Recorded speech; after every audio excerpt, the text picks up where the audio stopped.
बाल्य देखभाल अवकाश में लंबे समय तक स्कूलों से छुट्टी पर रहने वाले शिक्षिकाओं के कारण विद्यालय में पठन पाठन बाधित होता है।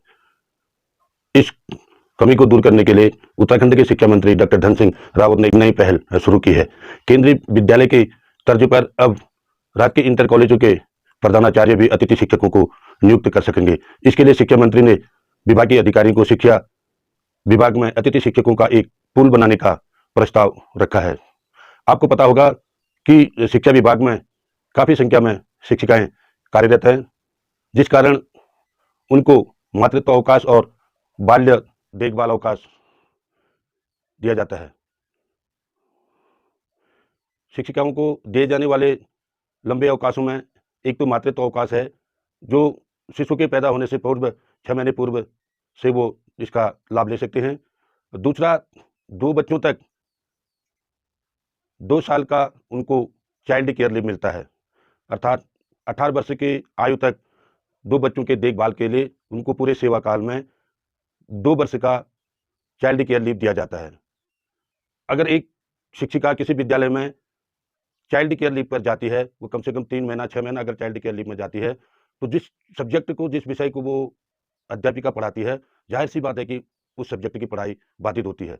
तो इस कमी को दूर करने के लिए शीघ्र ही अतिथि शिक्षक नियुक्त किए जाएंगे। इसके लिए केंद्रीय विद्यालयों में जो व्यवस्था चलती है, उसको भी उत्तराखंड शिक्षा विभाग में लागू करने जा रहे हैं। ये बहुत अच्छा कदम है। इससे विद्यार्थियों की जो पढ़ाई है वो बाधित नहीं होगी, और साथ ही नियुक्ति की मांग कर रहे, वेटिंग कर रहे जो गेस्ट टीचर हैं, उनको भी रोजगार मिल पाएगा।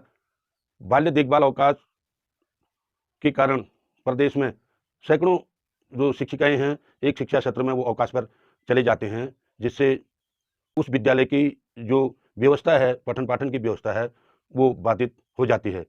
अगर ये प्रक्रिया लागू हो जाती है और नई जो प्रस्ताव सरकार लेके आई है, अगर ये क्रियान्वित हो जाती है, तो आने वाले समय में उत्तराखंड के माध्यमिक विद्यालयों में पढ़ाई एक दिन के लिए भी बाधित नहीं होगी, क्योंकि केंद्रीय विद्यालय में जो प्रावधान है उसके तहत अगर कोई भी शिक्षक या शिक्षिकाएं लंबे अवकाश पर जाते हैं या चिकित्सा अवकाश पर भी जाते हैं, उनके अवकाश में जाने की तिथि से पहले ही केंद्रीय विद्यालय के प्रधानाचार्य की अध्यक्षता में आवेदन आमंत्रित किए जाते हैं संविदा पर, कॉन्ट्रेक्चुअल बेस पर, और जिस दिन से वो शिक्षक शिक्षिका अवकाश पर जाती हैं, उसी दिन से वहाँ पर शिक्षक की तैनाती करती जाती है। ठीक इसी तर्ज पर यहाँ भी ये प्रयोग होने जा रहा है, जो स्वागत योग्य है।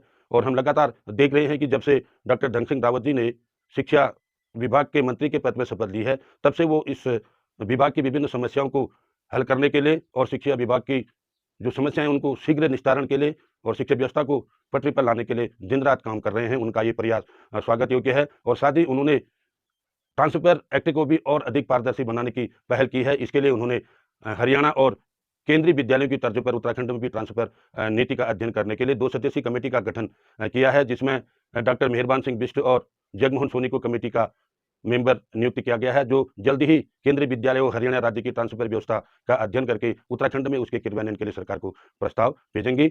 आपको ये जानकारियां कैसी लगती हैं?